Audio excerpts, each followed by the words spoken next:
Champion ಟ್ರೋಫಿಯ final ಪಂದ್ಯ ಇವತ್ತು ಭಾರತ ಮತ್ತು ನ್ಯೂಜಿಲೆಂಡ್ ನಡುವೆ ದುಬೈನಲ್ಲಿ ನಡೆಯಲಿದ್ದು ಭಾರತ ತಂಡ ಈ ಒಂದು ಪಂದ್ಯದಲ್ಲಿ ಗೆಲ್ಲಲಿ ಅಂತ ಹೇಳಿ ಬೆಳಗಾವಿಯಲ್ಲಿ ಕ್ರಿಕೆಟ್ ಪ್ರೇಮಿಗಳು ಈಗ ವಿಘ್ನ ನಿವಾರಕನಿಗೆ ಪೂಜೆಯನ್ನ ಸಲ್ಲಿಸಿದ್ದಾರೆ. ಪ್ರಮುಖವಾಗಿ ಕಳೆದ 2 ವರ್ಷಗಳಲ್ಲಿ ನಡೆದಂತಹ ಮೂರು ಫೈನಲ್ಗಳಲ್ಲಿ 2ರಲ್ಲಿ ಭಾರತ ಗೆದ್ದಿದ್ದು, 1 ಸೋತಿತ್ತು. ಇವತ್ತಿನ ಪಂದ್ಯದಲ್ಲಿ ಭಾರತ ಗೆಲ್ಲಬೇಕು. ಜೊತೆಗೆ ಏನು ಅಂತಂದ್ರೆ ಈಗಾಗಲೇ ಭಾರತ ತಂಡ ಅದ್ಭುತವಾಗಿ ಸೆಮಿಫೈನಲ್ ನಲ್ಲಿ ಆಸ್ಟ್ರೇಲಿಯಾನ ಸೋಲಿಸಿರ್ತಕ್ಕಂಥದ್ದು. KL ರಾಹುಲ್ ಅತ್ಯಂತ ಉತ್ತಮವಾಗಿ ಕಳೆದ ಪಂದ್ಯದಲ್ಲಿ ಆಡಿದ್ದಾರೆ ಮತ್ತು ಏನು ವರುಣ್ ಚಕ್ರವರ್ತಿ, ಕರ್ನಾಟಕದ ಬೀದರ್ನವರು ವರುಣ್ ಚಕ್ರವರ್ತಿ ಕೂಡ ಈ ಒಂದು ಚಾಂಪಿಯನ್ಸ್ ಟ್ರೋಫಿಯಲ್ಲಿ ಅತ್ಯಂತ ಉತ್ತಮ ಪ್ರದರ್ಶನವನ್ನು ನೀಡಿರ್ತಕ್ಕಂಥದ್ದು. ಈ ಒಂದು ಫೈನಲ್ ನಲ್ಲಿ ಭಾರತ ಗೆಲ್ಲಿ ರೋಹಿತ್ ಶರ್ಮಾ ನೇತೃತ್ವದ ಒಂದು ತಂಡ ಈಗಾಗಲೇ ವರ್ಲ್ಡ್ ಕಪ್ T20 ಫೈನಲ್ ಗೆದ್ದಿದ್ದು, ಈ ಒಂದು ಚಾಂಪಿಯನ್ಸ್ ಟ್ರೋಫಿ ಗೆಲ್ಲುವ ಮೂಲಕ ಇತಿಹಾಸವನ್ನು ದಾಖಲೆ ಮಾಡಲಿ ಅಂತ ಹೇಳಿ ಕರವೇ ಕಾರ್ಯಕರ್ತರು ಒಂದು ದೇವರಿಗೆ ಒಂದು ಪ್ರಾರ್ಥನೆ ಸಲ್ಲಿಸಿದ್ದಾರೆ. ಈ ಬಗ್ಗೆ ಮಾತಾಡೋಣ. ಈ ಪಂದ್ಯದ ಬಗ್ಗೆ ಏನು ನಿರೀಕ್ಷೆ ಇದೆ? ಬಹಳ ದೊಡ್ಡ ಮಟ್ಟದ ನಿರೀಕ್ಷೆ ಇಟ್ಕೊಂಡಿದೀವಿ. ಇಡೀ ಭಾರತ ಒಂದ್ ಕಡೆ ಇವತ್ತು ಪಂದ್ಯವನ್ನ ನೋಡ್ಲಿಕ್ಕೆ ಸಿದ್ಧರಾಗಿದ್ದಾರೆ. ಅದಕ್ಕೆ ಇವತ್ತು ಕರ್ನಾಟಕ ರಕ್ಷಣಾ ವೇದಿಕೆ ಬೆಳಗಾವಿ ಜಿಲ್ಲಾ ಘಟಕದ ವತಿಯಿಂದ ವಿಶೇಷವಾದಂತ ಗಣೇಶ ವಿಘ್ನೇಶ್ವರ ವಿಘ್ನ ನಿವಾರಕ ಗಣಪತಿಯನ್ನ ಪೂಜೆ ಮಾಡೋದ್ರ ಮುಖಾಂತರ ಯಾವುದೇ ಈ ಪಂದ್ಯಕ್ಕೆ ವಿಘ್ನಗಳ ಬರಬಾರದು ಅಂತ ಹೇಳಿ ಭಾರತ ತಂಡ ಈ ಪಂದ್ಯವನ್ನ ಗೆದ್ದೇ ಗೆಲ್ತದೆ ಅನ್ನುವಂತ ಸಂಪೂರ್ಣ ಆತ್ಮವಿಶ್ವಾಸ, ನಂಬಿಕೆ ನಮ್ಗೆಲ್ಲರಿಗೂ ಕೂಡ ಇದೆ. ಹಾಗಾಗಿ ರೋಹಿತ್ ಶರ್ಮಾ ಅವರ ನಾಯಕತ್ವದ ತಂಡ, ಅದ್ರ ಜೊತೆ ವಿಶೇಷವಾಗಿ ಇಬ್ರು ಕರ್ನಾಟಕದ ಆಟಗಾರರು, ಒಬ್ರು KL ರಾಹುಲ್ ಮತ್ತೆ ವರುಣ್ ಚಕ್ರವರ್ತಿ ಅನ್ನುವಂತ ಇಬ್ರು ಬಲಿಷ್ಠ ಆಟಗಾರನ ಒಳಗೊಂಡಿರುವಂತಹ ತಂಡ ಇವತ್ತು ನ್ಯೂಜಿಲೆಂಡ್ ಅನ್ನ ಸೋಲಿಸಿ ಕಪ್ಪನ್ನ ಮಡಿಗಳಿಗೇರಿಸ್ಕೋತದೆ ಅನ್ನುವಂಥದ್ದು ನಮ್ಗೆಲ್ಲರಿಗೂ ಕೂಡ ನಂಬಿಕೆ ಇದೆ.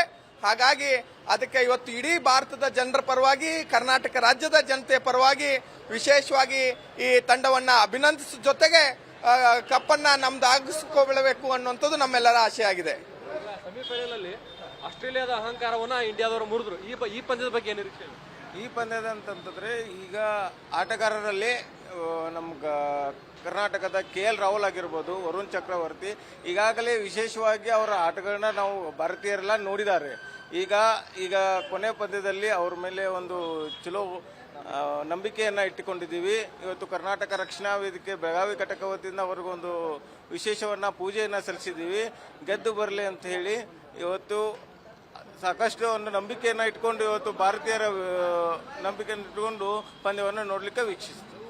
ನಮ್ದೇ ನಿರೀಕ್ಷೆ ಇದೆ ಸರ್. ಇವತ್ತೇನು ದೊಡ್ಡ ಪ್ರಮಾಣದ ಒಂದು ಫೈನಲ್ ಪಂದ್ಯ ಆಗ್ತಾ ಇದೆ. ಹಾಗಾಗಿ ನಮ್ದು ತುಂಬ ದೊಡ್ಡ ನಿರೀಕ್ಷೆ ಇದೆ ಸರ್. ನಮ್ಮ ಭಾರತ ತಂಡ ಯಾವುದೇ ತೊಂದರೆ ಇಲ್ಲದ ಹಾಗೆ ಅತ್ಯಂತ ಬಲಿಷ್ಠವಾಗಿ ಗೆದ್ದು ವಿಶ್ವಕಪ್ಪನ್ನು ತಮ್ಮ ಮುಡಿಗೇರಿತಂತನೋ ವಿಶ್ವಾಸದಲ್ಲಿ ನಮ್ಮಲ್ಲಿದೆ ಸರ್. ಈಗ ಕಳೆದ ಪಂದ್ಯದಲ್ಲಿ KL ರಾಹುಲ್ ನೀವು ಫೋಟೋ ಹಿಡಿದವ್ರು ಚೆನ್ನಾಗಿ ಆಡಿದ್ರು. ಈ ಬಾರಿನೂ ಈ ಪಂದ್ಯದಲ್ಲೂ ಚೆನ್ನಾಗಿ ಆಡ್ತಾರ? ಫೈನಲ್ ಪಂದ್ಯ ಇದೀವಿ. ಹೌದು ಸರ್, ಈ ಬಾರಿನೂ ಅವ್ರ ಮೇಲೆ ನಮ್ಮ ಕರ್ನಾಟಕ ಜನತೆ ಹಾಗೂ ಇಡೀ ಅವ್ರ ಫ್ಯಾನ್ಸು ಅವ್ರ ಮೇಲೆ ನಂಬಿಕೆ ಇದೆ. ಹಾಗೆ ಮತ್ತು ನಮಗೆ ಈ ಹೋದ ಬಾರಿ ವಿರಾಟ್ ಕೊಹ್ಲಿ ಅವರು ಒಳ್ಳೆ ಪ್ರದರ್ಶನ ನೀಡಿದ್ದಾರೆ. ಹತ್ರ ಹೋಗಿ 100 ಹೊಡೆಯೋದ್ರಲ್ಲಿ ಸೋತಿದ್ದಾರೆ. ಈ ಸಲ 100 ಆಗಲೇಬೇಕನ್ನೋದು ನಮ್ಮ ಆಸೆ. ಇದಿಷ್ಟು ಅಂದ್ರೆ ಬೆಳಗಾವಿಯ ಕ್ರಿಕೆಟ್ ಪ್ರೇಮಿಗಳು ಹೇಳ್ತಕ್ಕಂಥದ್ದು. ಈ ಒಂದು ಚಾಂಪಿಯನ್ಸ್ ಟ್ರೋಫಿ ಫೈನಲ್ ಪಂದ್ಯದಲ್ಲಿ ಭಾರತ ಗೆದ್ದು ಬರಲಿ ಅಂತೇಳಿ ಅವರ ಹಾರೈಕೆಯಾಗಿದೆ. ಕ್ಯಾಮರಾಮನ್ ಅಶೋಕ್ ಜೊತೆ ಚಂದ್ರಕಾಂತ್ ಸುಗಂಧಿ, ನ್ಯೂಸ್ 18 ಬೆಳಗಾವಿ. ಭಾರತ ಗೆದ್ದು ಬಾ, ಭಾರತ ಗೆದ್ದು ಬಾ, ಭಾರತ ಬೋಲೋ ಭಾರತ್ ಮಾತಾ ಕಿ ಜೈ, ಮಾತರಂ ವಂದೇ ಮಾತರಂ, ಗೆದ್ದು ಬಾ ಭಾರತ ಗೆದ್ದು ಬಾ. ಸ್ಟ್ಯಾಂಡರ್ಡ್ ಇದೆ.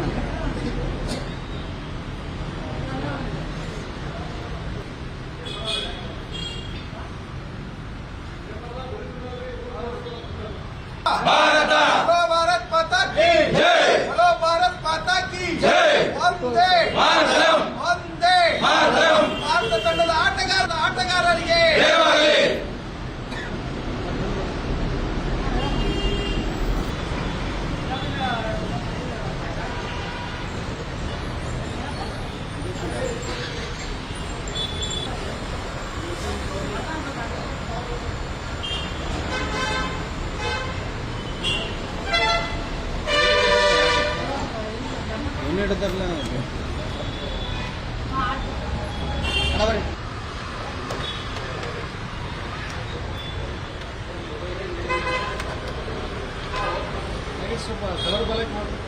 ಮಾತರಂ, ವಂದೇ ಮಾತರಂ, ಗಣಪತಿ ಬಪ್ಪ ಮಂಗಳಮೂರ್ತಿ.